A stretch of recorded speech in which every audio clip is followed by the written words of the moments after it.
नमस्कार। आकाशवाणी से दोपहर समाचार के साथ मैं विशाल शर्मा।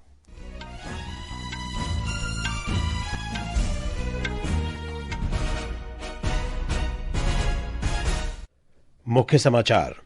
प्रधानमंत्री नरेंद्र मोदी ने कहा, हैदराबाद में दुनिया की सबसे बड़ी विमान रखरखाव, मरम्मत और ओवरहॉल लीप इंजन एमआरओ सुविधा का लोकार्पण तथा आईएनएस माहे को नौसेना में शामिल करना भारत की नई सोच, नवाचार और युवा शक्ति को दर्शाता है।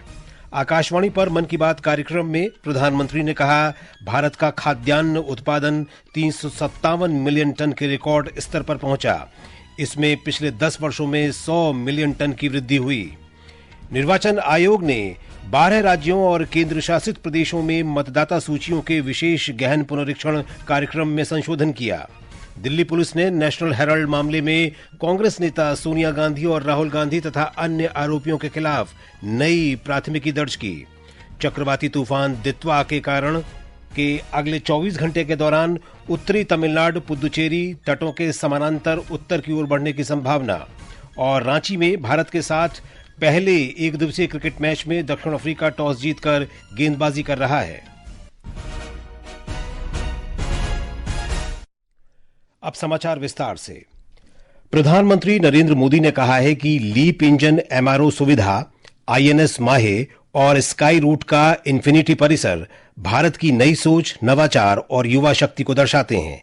आज आकाशवाणी से मन की बात कार्यक्रम में श्री मोदी ने ये बात कही। कुछ दिन पहले ही मैंने हैदराबाद में दुनिया की सबसे बड़ी लीप इंजन एमआरओ फैसिलिटी का उद्घाटन किया है। एयरक्राफ्ट की मेंटेनेंस, रिपेयर एंड ओवरहॉल के सेक्टर में भारत ने ये बहुत बड़ा कदम उठाया है। पिछले हफ्ते मुंबई में एक कार्यक्रम के दौरान आईएनएस माहे को भारतीय नौसेना में शामिल किया गया। पिछले ही हफ्ते भारत के स्पेस इकोसिस्टम को स्काई रूट के इन्फिनिटी कैंपस ने नई उड़ान दी है। ये भारत की नई सोच, इनोवेशन और यूथ पावर का प्रतिबिंब बना है। श्री मोदी ने कहा कि भारत का खाद्यान्न उत्पादन पिछले 10 साल में 10 करोड़ टन बढ़ा है। कृषि क्षेत्र में भी देश ने बड़ी उपलब्धि हासिल की। भारत ने 357 मिलियन टन के खाद्यान्न उत्पादन के साथ एक ऐतिहासिक रिकॉर्ड बनाया है। 357 मिलियन टन। 10 साल पहले की तुलना में भारत का खाद्यान्न उत्पादन 100 मिलियन टन और बढ़ गया है। प्रधानमंत्री ने कहा कि नवंबर का महीना देश के लिए कई प्रेरणाएं लेकर आया है।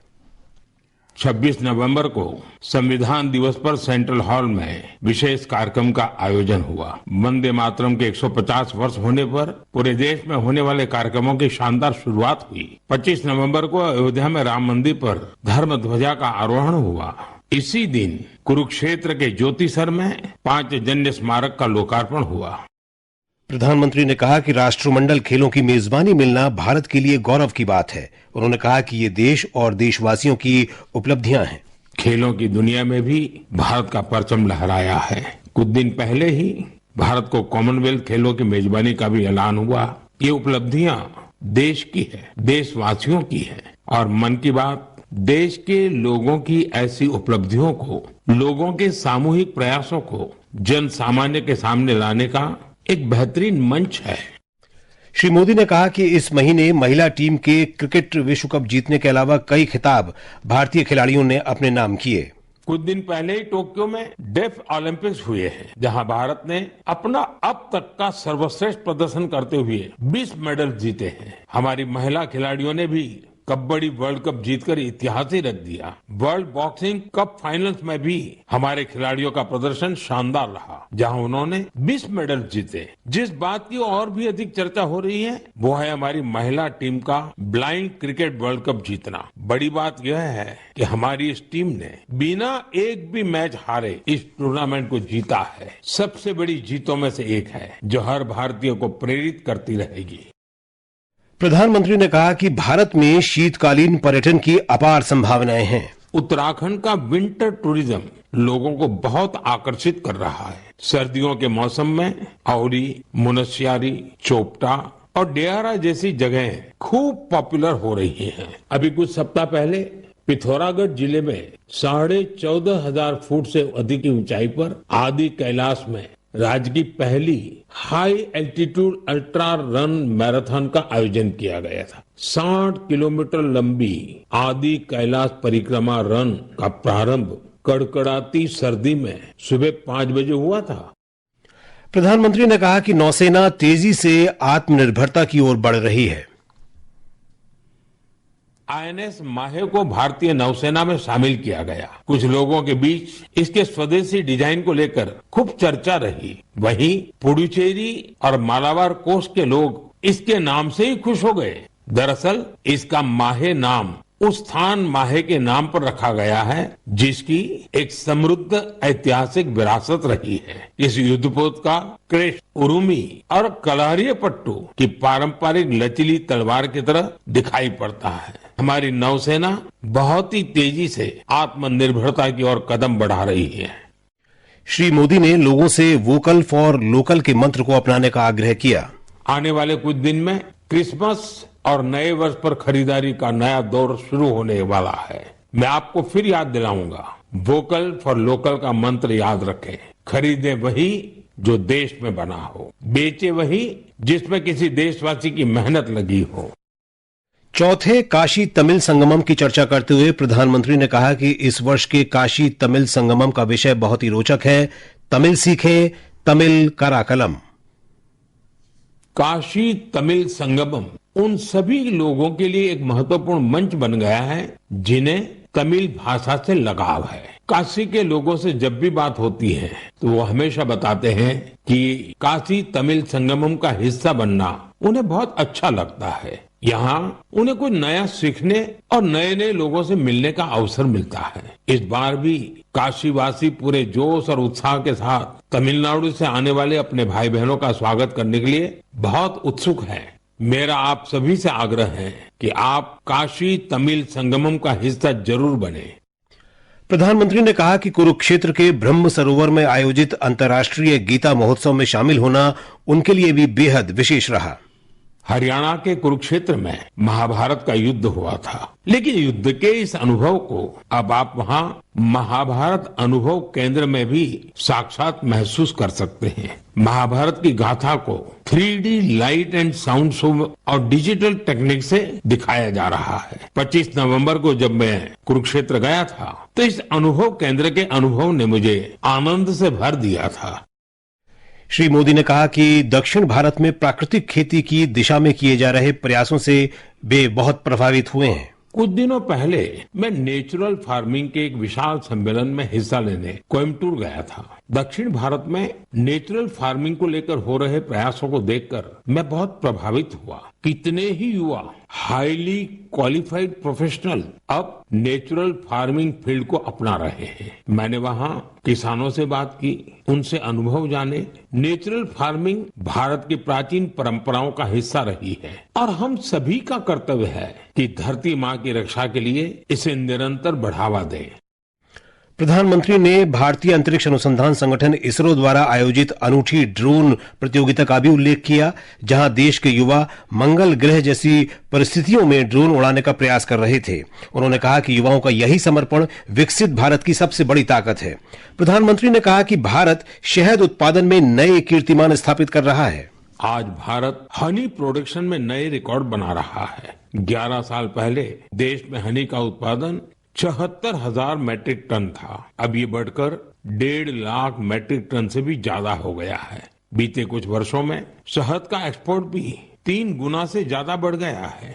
हनी मिशन कार्यक्रम के तहत खादी ग्रामोद्योग ने भी 2.25 लाख से ज्यादा बी बॉक्सेस लोगों में बांटे हैं। इससे हजारों लोगों को रोजगार के नए अवसर मिले हैं। शहद की मिठास भी बढ़ रही है और ये मिठास किसानों की आय भी बढ़ा रही है। ये समाचार हमारी वेबसाइट www.newsonair.gov.in पर भी उपलब्ध हैं। दोपहर समाचार में आपका फिर स्वागत है। निर्वाचन आयोग ने 12 राज्यों और केंद्र शासित प्रदेशों में मतदाता सूचियों के विशेष गहन पुनरीक्षण एसआईआर के कार्यक्रम में संशोधन किया है। आयोग ने एसआईआर की समय सीमा 11 दिसंबर तक बढ़ा दी है। मतदाता सूची का मसौदा अब 16 दिसंबर को प्रकाशित किया जाएगा। अंतिम मतदाता सूची अगले वर्ष 14 फरवरी को प्रकाशित होगी। संसद के शीतकालीन सत्र से पहले आज नई दिल्ली में सर्वदलीय बैठक हुई। सरकार द्वारा बुलाई गई बैठक की अध्यक्षता केंद्रीय रक्षा मंत्री राजनाथ सिंह ने की। राज्यसभा में सदन के नेता जेपी नड्डा, संसदीय कार्य मंत्री किरेन रिजिजू, संसदीय कार्य राज्य मंत्री अर्जुन राम मेघवाल, कांग्रेस नेता गौरव गोगोई, डीएमके नेता तिरुचि शिवा, तृणमूल कांग्रेस नेता डेरेक ओब्रायन, शिवसेना नेता नरेश महास्के सहित कई अन्य नेता बैठक में शामिल हुए। बैठक के बाद श्री रिजिजू ने कहा कि सरकार ने सदन में सभी राजनीतिक दलों के नेताओं से दोनों सदनों के सुगम कामकाज में सहयोग की अपील की। मैं सरकार की तरफ से आश्वासन देता हूं कि winter session of the parliament अच्छी तरह से चलाने के लिए हम इस तरीके से विपक्ष के साथ बातचीत करते रहेंगे। साथ साथ मैं विपक्ष पार्टी नेताओं से भी अनुरोध करूंगा कि पार्लियामेंट को अच्छी तरह से चलाने में सहयोग करें। संसद का शीतकालीन सत्र 19 दिसंबर तक चलेगा। सत्र की पूर्व संध्या पर आकाशवाणी का समाचार सेवा प्रभाग आपके लिए विशेष कार्यक्रम हिंदी में संसद के समक्ष मुद्दे और अंग्रेजी में इश्यूज बिफोर द पार्लियामेंट प्रस्तुत करेगा। संसद के समक्ष मुद्दे कार्यक्रम आकाशवाणी गोल्ड और अतिरिक्त मीटरों पर और इश्यूज बिफोर द पार्लियामेंट कार्यक्रम आकाशवाणी रेनबो तथा अतिरिक्त मीटरों पर रात 9:30 से 10 बजे तक प्रसारित किया जाएगा। दिल्ली पुलिस की आर्थिक अपराध शाखा ने 1 दशक पुराने नेशनल हेराल्ड मामले में कांग्रेस नेता सोनिया गांधी और राहुल गांधी के नाम नई प्राथमिकी दर्ज की है। प्रवर्तन निदेशालय की शिकायत के बाद दर्ज की गई इस प्राथमिकी में नेशनल हेराल्ड अखबार के प्रकाशक एसोसिएटेड जर्नल्स लिमिटेड की संपत्ति के अधिग्रहण से जुड़ी आपराधिक साजिश, धोखाधड़ी और आपराधिक विश्वासघात का आरोप लगाया गया है। सोनिया गांधी और राहुल गांधी की यंग इंडियन में कुल 76% हिस्सेदारी है। नेशनल हेराल्ड मामले में कांग्रेस नेताओं के नाम प्राथमिकी दर्ज होने पर भारतीय जनता पार्टी ने कहा है कि कांग्रेस पार्टी द्वारा आरोपों को खारिज करने का प्रयास निराधार है। पार्टी नेता रविशंकर प्रसाद ने कहा कि कांग्रेस पार्टी को अपनी लूट का हिसाब देना होगा। पूरे अकाउंट की फर्जीवाड़ा करके इस कंपनी को ओन कर लेंगे और आप कहेंगे हमें फंसाया जा रहा है। सीधा सीधा लूट का मामला है, तो कानून अपना काम कर रहा है तो करने दें, और ये हम लोग के पहले का है। और एक बात देश को जानना जरूरी है, क्योंकि ये पुराना केस है, इसलिए पुराने पेनल कोड से चलेगा। कांग्रेस पार्टी जो बेबुनियाद झूठे आरोप लगा रही है कि बहुत भर्त्सना करते हैं, और उनसे आग्रह करूंगा कि भाषण देने के बजाय जो लूट किया है उसका हिसाब दें। पुलिस महानिदेशकों और महानिरीक्षकों का सम्मेलन आज रायपुर में संपन्न होगा। प्रधानमंत्री नरेंद्र मोदी सम्मेलन की अध्यक्षता कर रहे हैं। पहले दिन सम्मेलन में भारतीय सुरक्षा व्यवस्था के विभिन्न पहलुओं पर विचार विमर्श हुआ। प्रधानमंत्री ने कहा कि ये मंच राष्ट्रीय सुरक्षा के क्षेत्र में श्रेष्ठ कार्य प्रणालियों और नवाचारों को साझा करने का एक महत्वपूर्ण अवसर प्रदान करता है। दक्षिण पश्चिम बंगाल की खाड़ी और उससे सटे उत्तरी तमिलनाडु पुदुचेरी के तटों पर चक्रवाती तूफान दित्वा उत्तर की ओर बढ़ गया है। मौसम विभाग ने कहा है कि उत्तरी तमिलनाडु पुदुचेरी से चक्रवात के केंद्र की दूरी लगभग 70 किलोमीटर है। अगले 24 घंटों के दौरान चक्रवाती तूफान के उत्तरी तमिलनाडु पुदुचेरी तटों के समानांतर उत्तर की ओर बढ़ने की संभावना है। राज्य के तटीय जिलों में मूसलाधार बारिश की आशंका व्यक्त की गई है। नागरिक उड्डयन महानिदेशालय ने कहा है कि देश में प्रभावित 338 विमानों में से 323 में सॉफ्टवेयर अपग्रेडेशन पूरा हो चुका है। इनमें इंडिगो, एयर इंडिया और एयर इंडिया एक्सप्रेस के विमान शामिल हैं।